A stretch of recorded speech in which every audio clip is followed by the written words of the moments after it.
Hey everyone, Anne Samoilov here. Thanks very much for watching this video. This is a video companion to this week's Quick Bite, which is all about building healthy habits. And I want to just tell you, with a little bit of extra commentary, the three things that I think are really important to building these healthy habits. Before I do that, though, I want to tell you that this all kind of came about originally because of something that really has stuck in my brain that was told to me by my trainer, Valerie Waters, um, and what she said was that willpower is in short supply. So what that means, though, is that you have to make as many things almost a habit as you possibly can. I mean, I personally want to save my willpower for some other things. So, if I can make healthy eating and exercise a habit, I think that I will be in a much better spot. Anyone who knows me knows that I cannot resist having a cupcake if it's in front of me. So, with that said, here are a few ways and few things that you might already know about, but you just need to be reminded of. And the first one is exercising at the same time every day.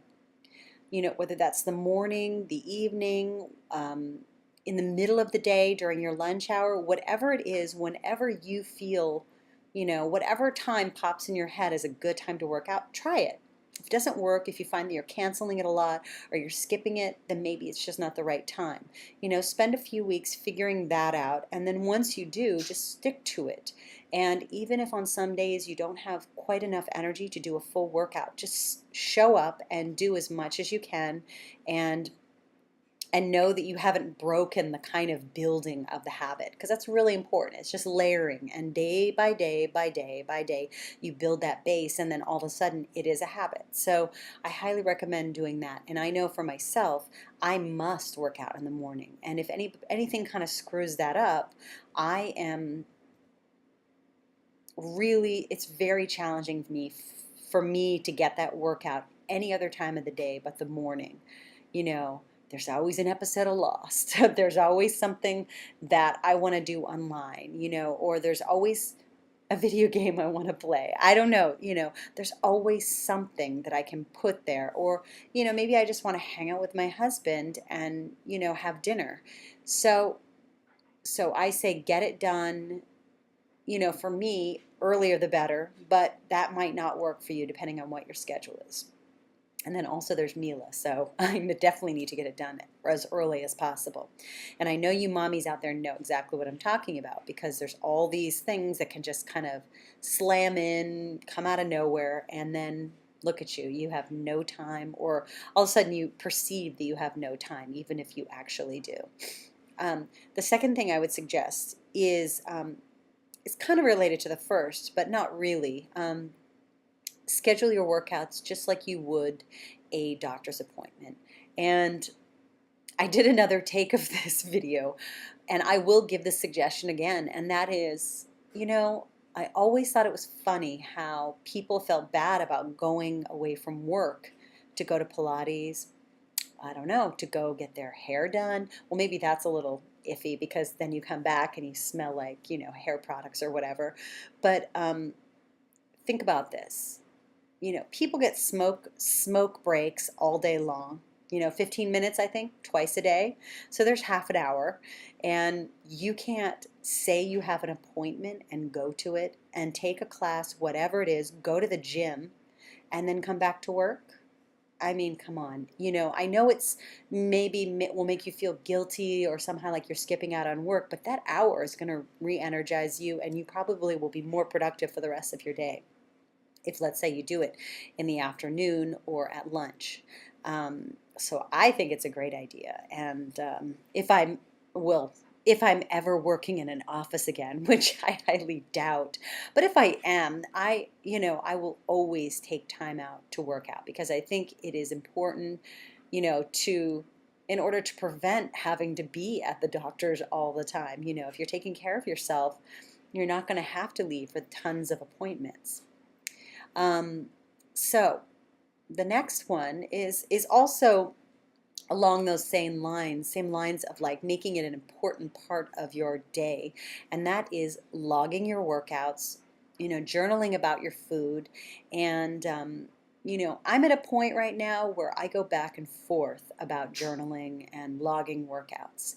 When I first started those first like 6 weeks where it's that that's going to make or break you, and you start building, and maybe even for the first 4 or 5 months, I was journaling a lot because I found that by doing that, I could see exactly what I was doing. I was showing, I was looking at what I was eating and everything. And after a while, it becomes like a habit, like what you write down. It kind of like goes directly into your subconscious or something. So it's almost like it's like studying for a test, the information kind of keeps going back in. And I think there's even been studies about this and about the power of writing something down, even, not even just typing it.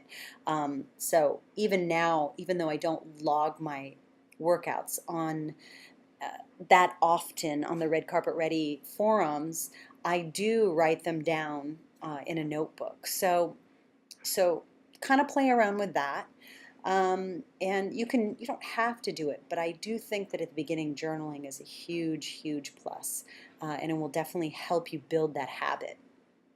The final thing that I'll tell you is that, having a personal trainer, having a class that you go to, having a program that you're involved in, having something that kind of structures you for the most part, even if it's just one day a week, is definitely a great way to build a habit. So if you're local, come to one of my classes. If you're not local and you just don't feel like you have anyone to support you or any way to get support, email me. We'll do, a phone consultation, webcam, whatever, and I'll help you get started. And, use things like social media, like Facebook, Twitter, email with me, whatever you need to do to kind of keep yourself moving and keep yourself moving forward. Because sometimes that's all it takes, is just that constant reminder from someone. Hey, what are you doing? Hey, what are you doing? Hey, what's going on today? Hey, what'd you do today? And pretty soon you'll be asking yourself those questions instead of having someone else maybe do it for you. But at first you might need that support. So I highly recommend finding someone who can do that. And yes, I can be very self-serving right now and tell you to join me and have me design a program for you. But the truth is that your teacher might be right there in front of you in your neighborhood or in your community already. So reach out and try to find someone who can help you. And that's it, guys. The important thing is you start today and you do something little bit at a time, and eventually a snowball effect will start to happen, and all of a sudden you're someone who works out and someone who eats well, and it's just part of your life, and you're not stressing about, oh, I didn't work out enough this week, or oh, I didn't do this, or I didn't eat well. You realize that it's a process.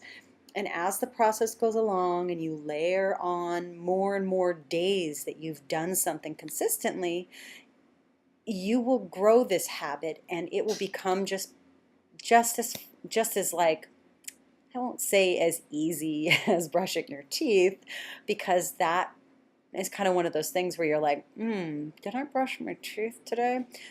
So you won't do that. It won't be as easy as, like I said, bathing and brushing your teeth, but you definitely will get it to a point where it feels more like a habit. I hope you all have a great week, and I hope you start building some really healthy habits. And next week, stay tuned. I promise you, I will have your 5-minute Pilates at work video done and ready to share with you. Have a wonderful day, and I will talk to you soon.